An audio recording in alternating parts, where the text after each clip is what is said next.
insane? This is a sham. No. Nope. Y'all, just stop. Finally here. Drum roll.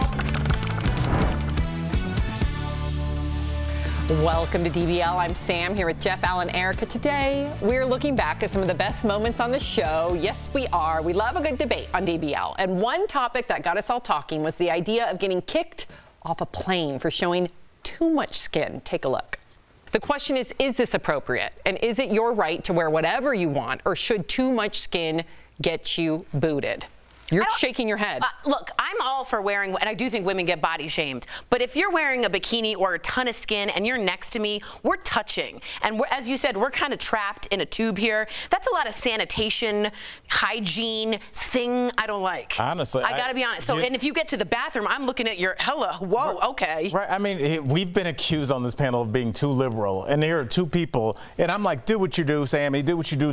But when it starts to invade, when your skin starts to touch mine or my child, who I might be traveling with, male or female, cover up the skin. Like, no tank tops. I'm fine with that. Especially during a pandemic. Right? Yes, yeah. Just make sure it's applied to both genders. Absolutely. Make sure, because I'm with you. I think you need to have discernment. Some women. And mandals too, because I mean they What's a mandal? What's a mandal? What's a mandal? You can smell them based on preference. What's a mandal? A man sandal. Yes, I'm fine. I'll change the genders there. I'm fine with women wearing sandals. Men, they got just funk right from the bottom. And there's open holes for it to escape. Okay, all right, enough. Jeff, we didn't get to hear from you. What is your, like, does anything bother you on a plane with people's attire? Everything bothers me on a plane, but I'll just jump off with the mandal thing. You got to wear shoes at an airport. Come on. You got to wear shoes at an airport. So what would you do if the person next to you or behind you had their sandal What do you toes? think I would do? Would you say something or just That's be a good question. Would you say something? No, I would probably steam. Yes, you would. Yeah, I would probably, yeah. We got to move on. Another story that got us fired up. They know what gets me fired up. Parents who charge their kids rent. I'm all for making kids earn their keep once they're adults, but Al and I weren't buying it. Watch. This is kind of loaded because we understand that there are people who are caregivers, and of course that's appreciated. And also, a lot of parents take pride in the idea that they can give their child a head start in a way that they may not have received. I think when you have a situation where it's like, you know what, I have this amount of student loan debt and I may have gotten a little over my head on credit cards, let me move home, pay this off, and then go about in the world.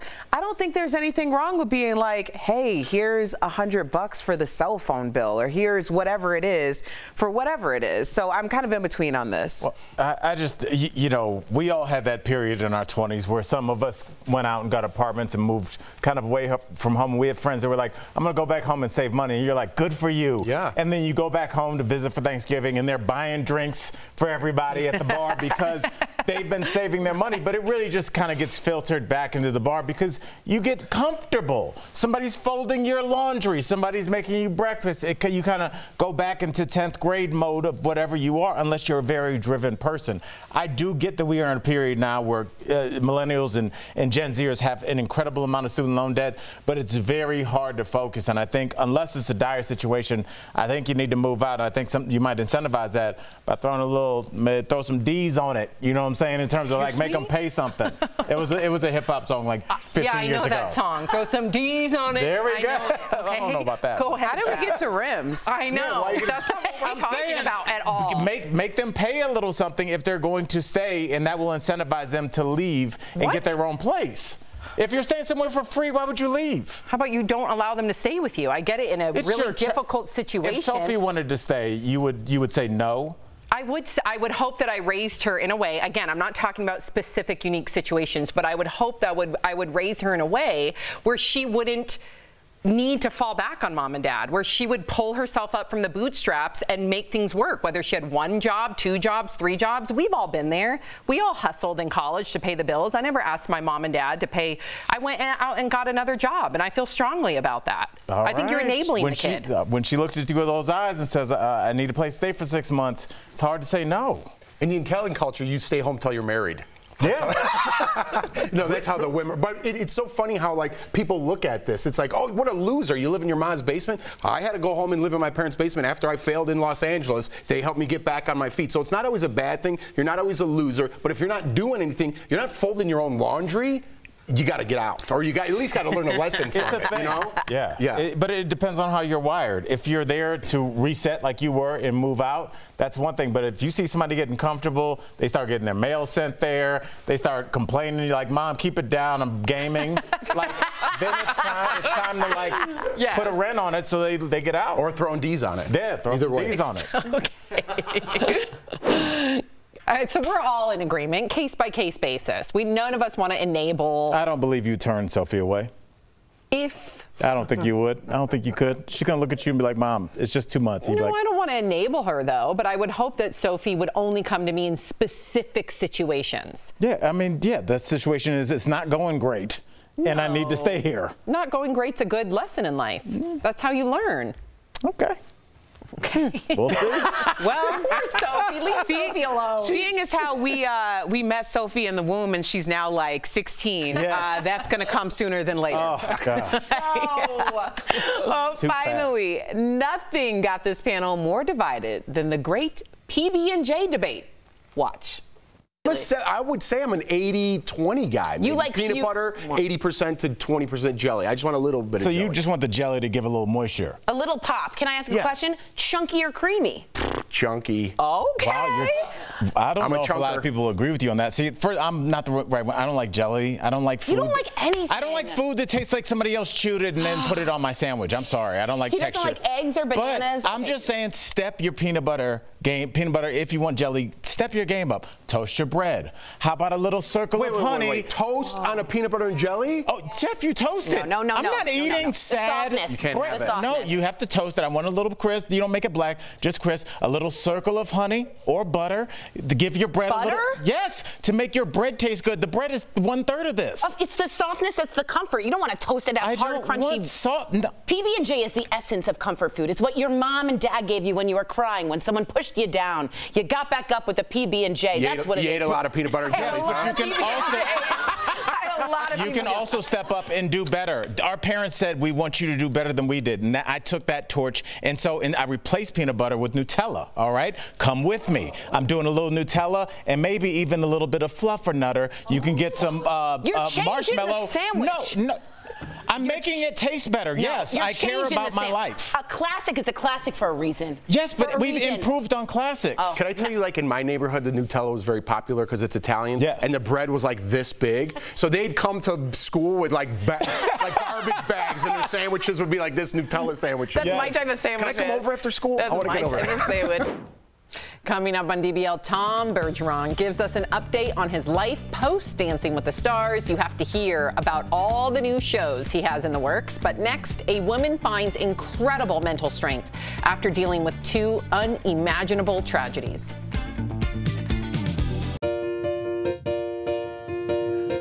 Listen, this past couple of years has been so crazy. Let's express gratitude for this year and all of the amazing gifts that are coming in 2022. This year, let's try and put aside all of our differences and just be together and really be present in the moment. From the Shulmans, happy holidays! From me and my family, we truly want to thank you over the years how much support you've given me and our whole team. I know the holiday season can be difficult for some, and I just want to let you all know that you're not alone, and I'm wishing you a holiday season full of love and light. From all of us here at Daily Blast Live, We want to wish you Happy holidays Happy holidays. and a healthy new year. and my baby said happy holidays.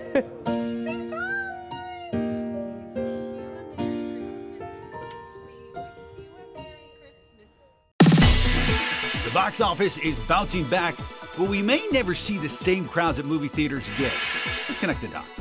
A new study from the film research company The Quorum found nearly half of former moviegoers are no longer going to theaters. And there's a few reasons why. Concerns over the pandemic are at the top of the list. With a new COVID variant and no vaccine required at most theaters, many people said they just don't feel safe. Others say that going to the movies just isn't worth the price of admission. High ticket and concession prices have caused complaints for years, and researchers say lots of folks just don't want to pay anymore after staying home for so long. And many of the biggest blockbusters are now available from the comfort of your couch. Warner Brothers made all this year's movies available on streaming the same day they premiered in theaters. Meaning those theaters will have to rethink those strategies to bring back moviegoers. And that is Connecting the Dots.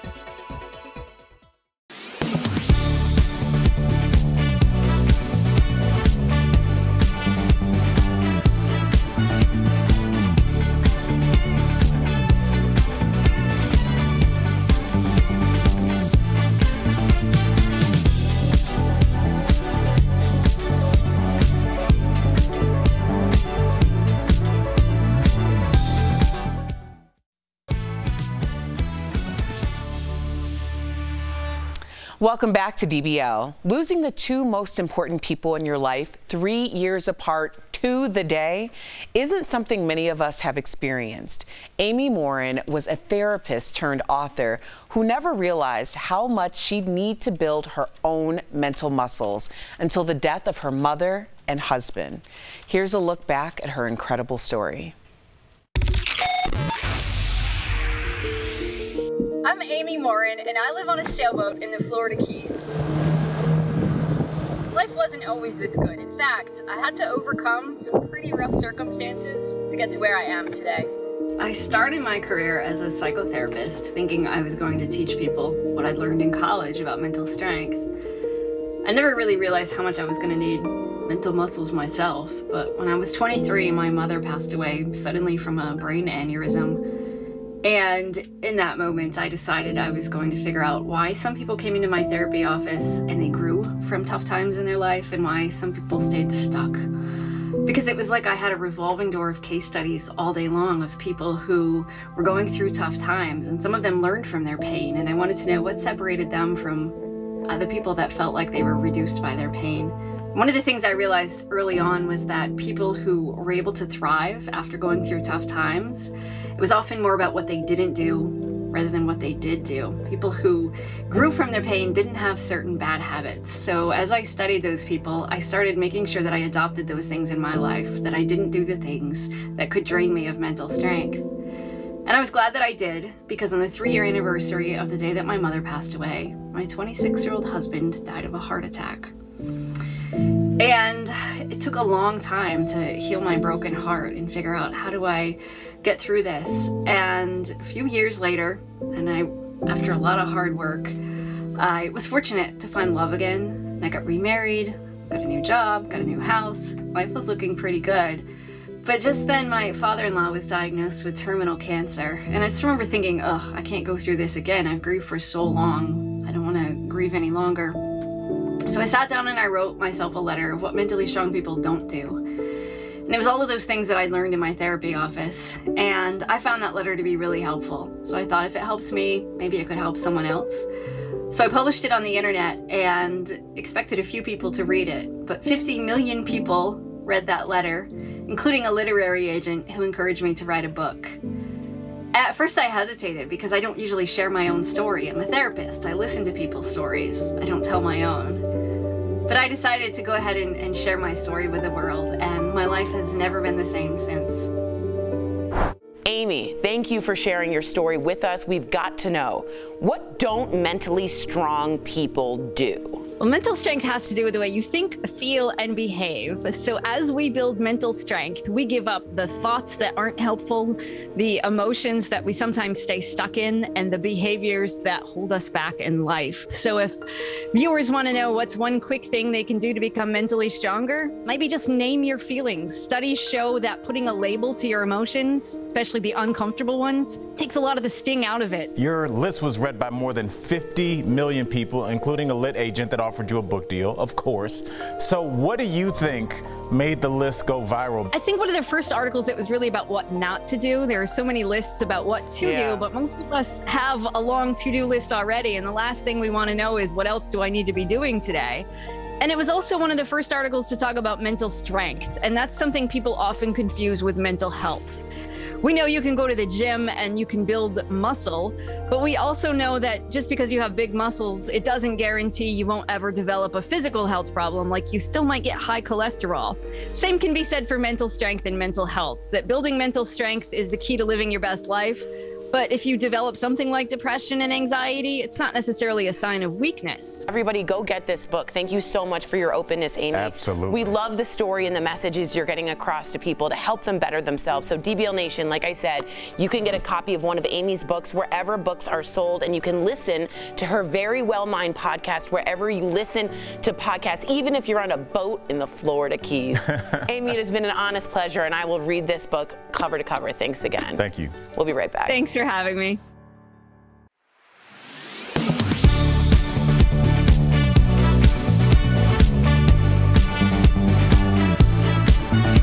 Last month, Jacob Chansley, better known as the QAnon shaman, was sentenced to 41 months in prison for his role in the January 6th insurrection.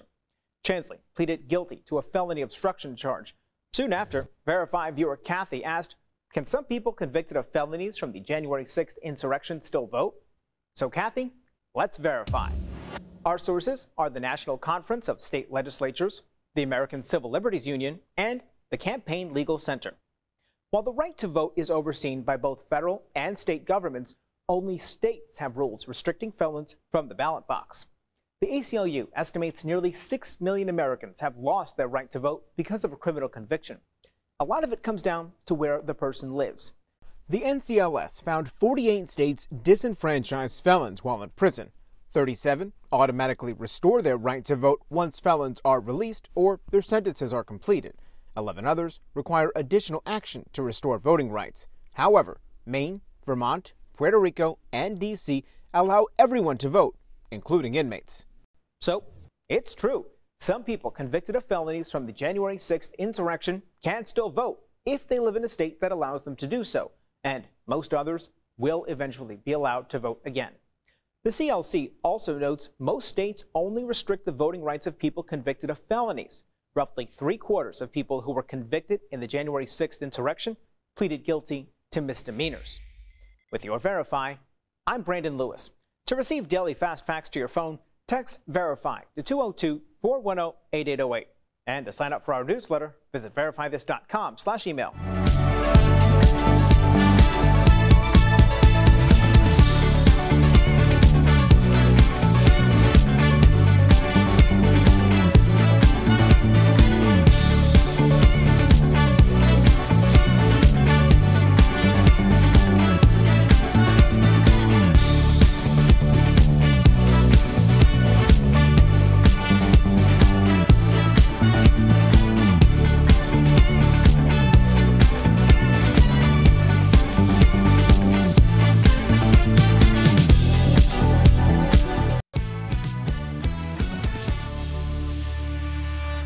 Tom Bergeron is best known for hosting Dancing with the Stars, but now he's back hosting some new shows. Here's a look back at our chat with him. Tom, you are a hit on Twitter. I love following you on Twitter. Fans love it because you do give them some tea. Yeah, you do. You give spoilers. Sometimes you give your sarcasm. Any tea or spoilers you can share with us today? Ooh. Well, not real. I mean, I can't think of any spoilers because I'm not currently hosting anything. Yeah, I mean, I can give you spoilers about hear stuff, Tom. What we're doing Thanksgiving here at the house. Give us a Thanksgiving spoiler. Yeah, give us a Thanksgiving spoiler. Come on. I'm hearing turkey. Got it. We're getting the tea. We're getting the tea. Let's stay on spoilers for a second. Yeah. Dancing with the Stars finale is tonight. I'm just curious, Tom, have you been watching it all? Any bets on who's going to take home the trophy? The mirror ball. The mirror ball, yeah, that's it. I haven't seen the show since, when was the last time I was there? The end of 2019. Wow. Yeah. So can you give us a spoiler from that season? That's more like a retrospective spoiler, I guess. A throwback spoiler. Right. Exactly. I hear you, Tom. I'm picking up what you laying down. So you spilled that you'll be hosting the remake of Tic-Tac-Toe, the game show. So how's this one different than the other incarnations of the show? Okay. Well, one would hope the graphics are a bit more modern. We shot the pilot for that in June. And one of my partners is Harry Friedman, who was the executive producer of both Wheel of Fortune and Jeopardy for many years. So I regard him as sort of the Obi-Wan Kenobi of this particular genre. And we're hoping to be in production early in 2022. We're still awaiting that 100% green light from NBC. Some of the reporting got a little ahead of the curve, but it's looking good. And if they don't pick it up, I can always do it, like for birthday parties. We can bring a portable game to your house. I love the way you think. And I mean, you are one of the most polished people on television. So like we always see you looking good. 100%. Tom, you know how you do. But you know this business. Things are crazy right before the camera turns on. So like, is there like a crazy moment that you can think of that happened right before the camera started rolling? There was, well, first of all, I have to preface that by saying I love live television and I love the potential for live chaos. So there was one night years ago, it was a show day of Dancing with the Stars, which we shot at CBS Television City, and they had a power outage. And we only had minimal lighting available, and I was thrilled. I just thought, this is going to be fun to play with on live TV. And I think James Corden was doing the Late Late Show by flashlight, that kind of thing. And I was really disappointed when they got the power back up 100%, and we just did the show as normal. But the producer, executive producer at the time, Rob Wade, came up to me, and he could see how excited I was, and he went, "You love this." I can't say the word he used, but I said, "Yeah, I do." Yep. It's thrilling. There's something thrilling about it all. Thank you so much, Tom.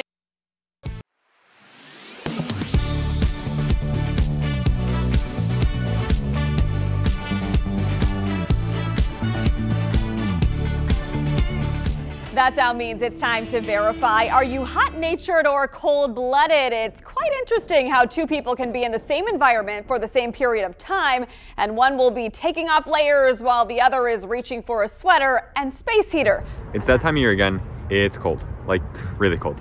But it's not as cold as it is where I'm from, which is New Jersey. I thought that the warmer winters would feel a little better. They don't. It's still freezing. My dad says when I moved from somewhere cold to somewhere warm, my blood thinned. Is that true? To verify, I consulted the Mayo Clinic and heard from Dr. P.J. Miller, assistant professor of hematology and oncology at Atrium Health Wake Forest Baptist. They conclude the claim is false. So this is actually what we'd refer to as an old wives' tale, meaning there is no significant medical evidence behind this question that actually happens. But even with saying that, that is something that a lot of people do experience temperature differently when moving from a northern climate to a southern climate. And a lot of that just has to do with the perception and getting used to a warmer climate or getting used to a colder climate. That said, your blood pressure can change with climate. Mayo Clinic found blood pressure is generally higher in the winter and lower in the summer. Low temperatures cause blood vessels to narrow, so your blood needs more pressure to move through the thinner veins and arteries. That doesn't mean your blood thickness is changing, even though it's reasonable for you to think so. I myself grew up in New England, and then I actually lived in the Mid-Atlantic for a while before living in a tropical climate for a couple years. And now I live in North Carolina. And I do remember the first time that I traveled from the tropical climate back to a New England winter and remembering how really cold that winter was. But that, again, was all perception. So in conclusion, we verified Tom's claim is false. No, your blood does not thin moving from a warmer climate to a colder one or vice versa. Maybe you're not properly dressed for it either. With your Verify, I'm Megan Malaris. A decision on the Supreme Court's latest abortion case is not expected for months, but if the conservative majority agrees with Mississippi's law, it would almost immediately have a major impact on a huge part of the country. 21 states could almost immediately ban or curtail access to abortions if the Supreme Court chooses to overturn or weaken Roe v. Wade. 12 states have so-called trigger laws that go into effect if Roe v. Wade is overturned or weakened. Most would ban abortion outright, while some include limited exceptions.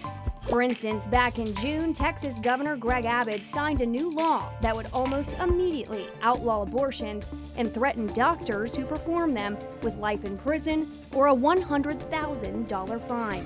And it's not just trigger laws. Another 9 states will have pre-Roe abortion bans that could once again become enforceable if Roe v. Wade is struck down. The court isn't expected to release their final ruling until this summer.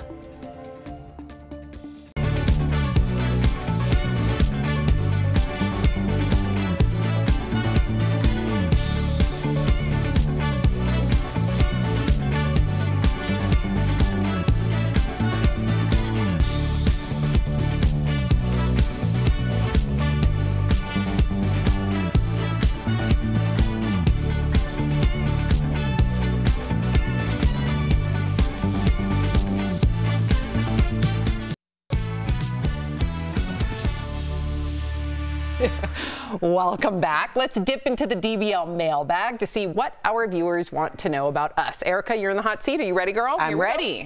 Lisa's got a question for Erica. What's your best tip for throwing an epic party on a budget? Oh, that's a good question. Okay, there's 2 ways to go. Either if you're super familiar with the people, you do a progressive dinner, but it's all at your home. So one person brings the appetizer, someone brings the salad, whatever. So it's like a potluck, but you call it a progressive dinner because that sounds fancier. Cute. The other way is a barbecue. It can always be elevated. So I always go with something that's a little cheaper that you can always just make it a little bit more elegant in some way. So Like there's a a lot kebab? of ways. Like kebabs are great. Yeah, yeah. That's Tacos Sam's are also idea a of great elegance.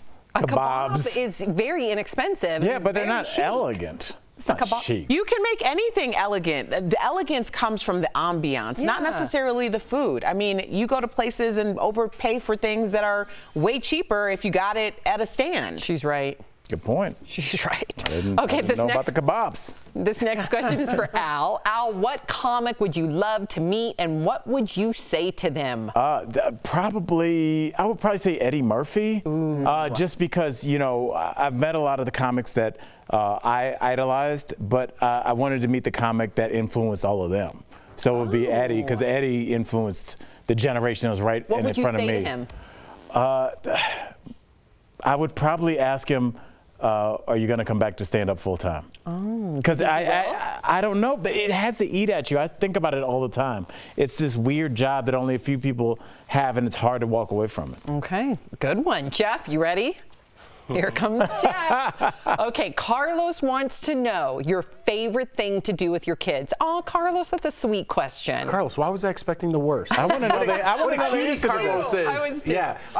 Anything that makes them smile. You know what I mean? Like when they get that shot of adrenaline, like, hey, you ready to go this? Like almost like a dog when they get all excited. Yeah. When they just like run around just super excited. Anything like that. I mean, any time with my kids is great. Though. Such a good dad. Okay, this one is for me. Jana says, Sam, if you didn't choose TV, what career would you have chosen? Something with animals for sure. Maybe like running a farm. Al, stop it. What? I know your face. I know your face. What's wrong with running a farm, Al? But there's a lot of stuff to do besides the animals. It's like they're on the side. I would like the hay and stuff. What about you would like the hay? I would like to. Well, you're on television. You can get hay if you need it. Sounds like very lucrative.